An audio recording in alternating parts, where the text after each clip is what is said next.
Hello everyone and welcome to the next in our series of daily origami for YouTube. Today we're going to continue making some traditional origami and we're going to make a butterfly today. This is one of the more common butterfly origamis. There's so many different variations, but this one is very pretty and can create a really pretty kind of butterfly when you're finished. So this particular origami, you just need regular square piece of origami paper. I'm going to be using paper that's 15 by 15 centimeters, but you can certainly use paper that's any size. It'll just make a bigger or smaller butterfly, of course, when you're done. So I'll go ahead and tell you guys the dimensions of the butterfly when we're finished, but that's the paper I'll be using today. What we want to do here is start off with our paper, and I'm going to create what's called a blindfold or a zabuton fold in Japanese. What you want to do is start with your color side facing down, and we're just going to first mark off where the center is by folding in half diagonally. Now I'm just going to kind of line up those two opposite corners, smooth right out to the center there, and then just smooth out to the tips. So you can get a big triangle. Open it up and do the same thing going the other way. And then we're going to use these creases to help us know where the center is so that we can fold each of the tips towards the center, and that's what's called the blind space. You just take each of these and fold straight into the center. And I'll just do that for all four sides so that we wind up getting this nice little square.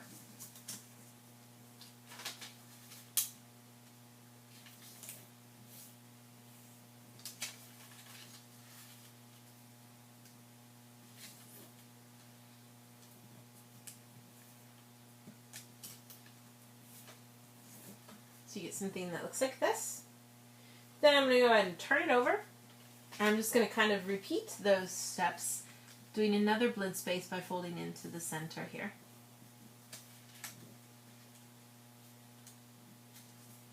Make sure you don't snag on these little pockets here. It's easy to accidentally get snagged on that and pop it out weird. Or tear the paper. Get that part folded over.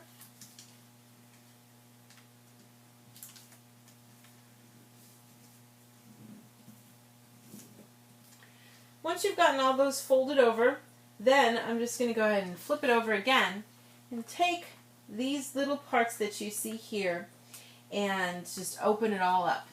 We've got all these creases made. I'm just going to open everything out. And I'm just going to look here then at the white side. You should have all these nice little creases going.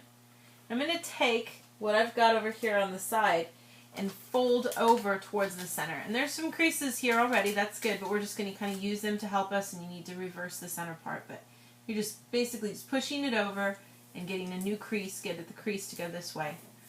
So we can get a nice door base by getting opposite sides folded right into the center there, like so. And then I'm going to use the creases that I've got here to help me open this area out and create both of these parts to collapse. Now the creases that you've got here are probably going the wrong way. That's okay. We're just going to kind of use them to help us pull all of this out and push it down. So we get like a little house rooftop up here. So if you just kind of give a nice little gentle tug on the sides until you can get that lined up, that crease lined up with the edge behind it, then you'll get that other crease reversed so it goes the right way. So it'll lay flat. Do the same thing over here. Make sure it's all nice and straight. And I'm just going to repeat those steps up here. So again, if you just kind of take this part here and pinch it on the sides, then we can also just pull it out and let it lay flat.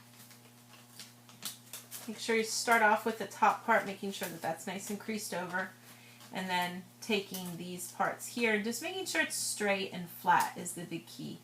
It's easy for this to kind of get shifted around, but we want to keep it as flat as we can. Now I'm going to go ahead and fold things in half here. Just push that top layer back. And you want to kind of line things up here and make sure you get a good crease right here in the middle. So get something like this.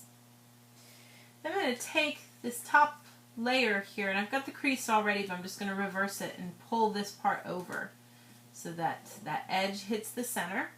Do the same thing over here too. Keep everything smooth. It's starting to look a little bit more like a butterfly. I'm going to go ahead and make these sides a little thinner by taking this little edge that you see here and folding it in. And I want the diagonal crease to come all the way up to the top here. And you can kind of judge this, and it'll change kind of the shape of your butterfly just a little bit. But you could decide, how far you want this to go. You want to still, have a good little bit of the wing left out at the bottom. So find a spot that looks good and just make a good crease on it. And then you just want to repeat the same kind of crease on this side too. So start up here at the top and just kind of use everything here to help you along so that you can get equal space on the sides and the same kind of fold on the side there. Take everything that you've folded now and fold it in half right in the center. Make sure everything lays nice and flat when you do this. So get something that looks like this.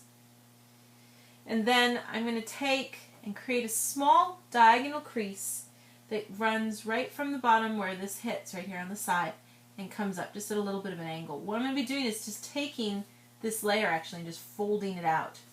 And if you want, you can first just start down at the bottom and give that a little crease and just give yourself a chance to kind of pinch it out. Get a really good crease there. There's a lot of paper, so you want to get a good crease going from that if you can.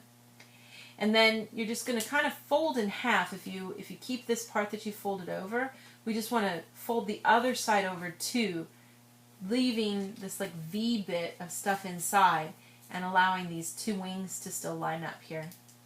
And that's going to give us sort of the body part of the butterfly then.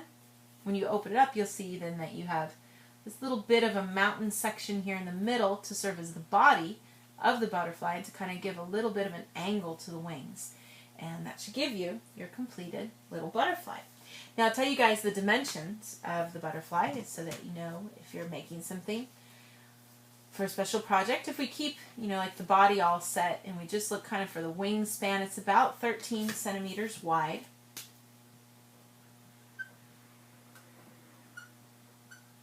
And then if you go from the tip of the wings down to the feet, the tip of the hind wings and the forewings, then it's about 10 centimeters tall, to kind of give you an idea.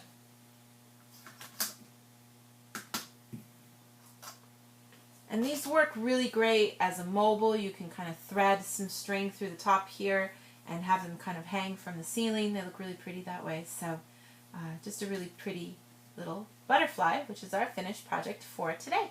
Thank you so much for watching, and we'll see you next time.